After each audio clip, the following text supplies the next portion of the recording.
This was once the venerable Bethlehem Steel Plant in Bethlehem, Pennsylvania.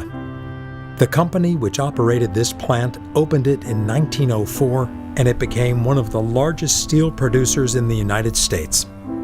They employed hundreds of thousands of people. The plant closed in 1995, after nearly 100 years making metal. This man once worked here. He recalls a time when the noise from the mill could be heard anywhere in town. Generations of men and women worked here, producing what he believes was the finest steel in the world. The production line stretched for miles.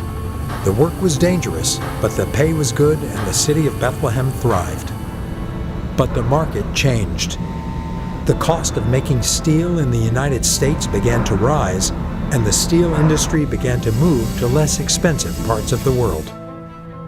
There is a logic for wanting to protect domestic industry, be it cars, coal, steel, or technology. Surely, if a nation buys products from other nations instead of their own, they will lose jobs and wealth. Adam Smith, 18th century moral philosopher and economic theorist, disagreed.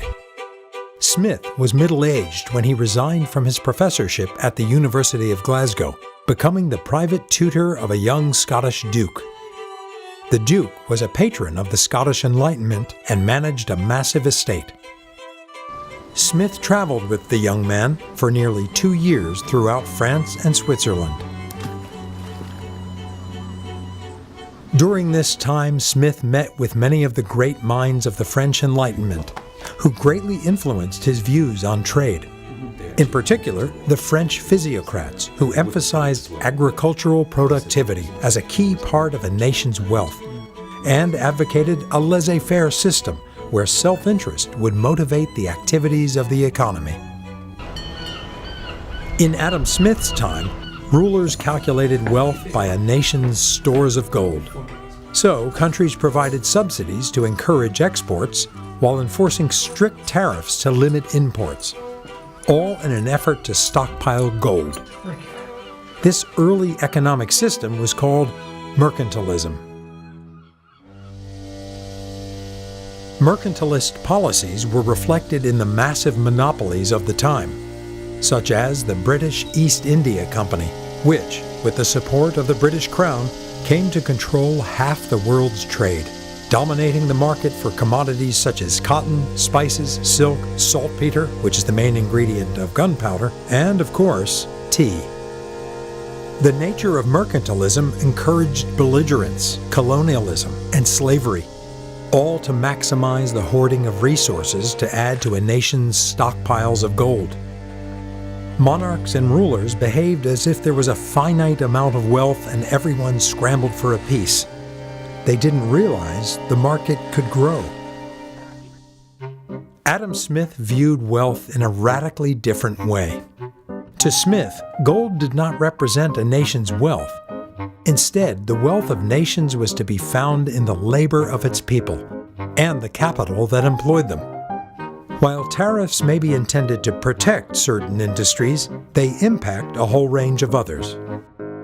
If a foreign country can supply us with a commodity cheaper than we ourselves can make it, better buy it of them, with some part of the produce of our own industry employed in a way in which we have some advantage. Each nation has some advantage over another.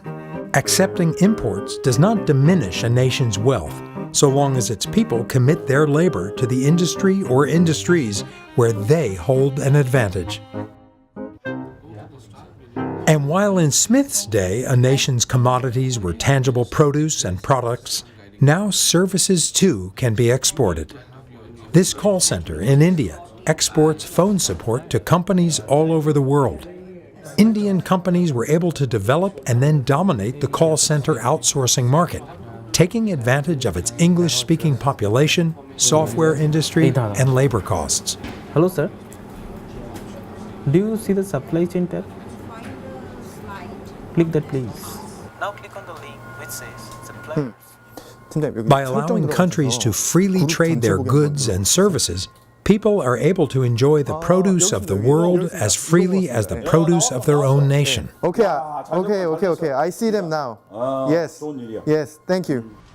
Were all nations to follow the liberal system of free exportation and free importation, the different states into which a great continent was divided would so far resemble the different provinces of a great empire. South Korea is home to one of the largest shipbuilding industries in the world. This shipyard builds massive oil tankers and cargo ships to be sold to companies from around the world. In the 1970s, South Korean companies invested heavily in vast and capable shipyards to efficiently produce ships for export. These shipyards are able to fill large quantities of orders for the world's largest ships. By the 1990s, South Korea's shipbuilding industry equaled that of Europe and the United States combined, with half the number of employees. Massive oil tankers like these are one of South Korean shipbuilders' biggest sources of revenue. South Korea is not much of an oil producer. In fact, they import nearly all of their oil from other countries. So the majority of these ships, with their vast storage tanks empty, are sold to nations whose own advantages will see them filled.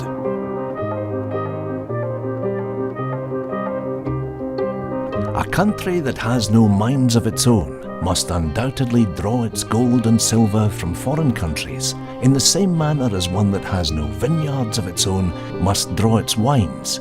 We trust with perfect security that the freedom of trade, without any attention of government, will always supply us with the wine which we have occasion for, and we may trust with equal security that it will always supply us with all the gold and silver which we can afford to purchase. Free trade grants access to those commodities one country does not produce in exchange for another that it does. And when one industry diminishes, that same capital and labor can be put to other uses which better suit the demands of the market.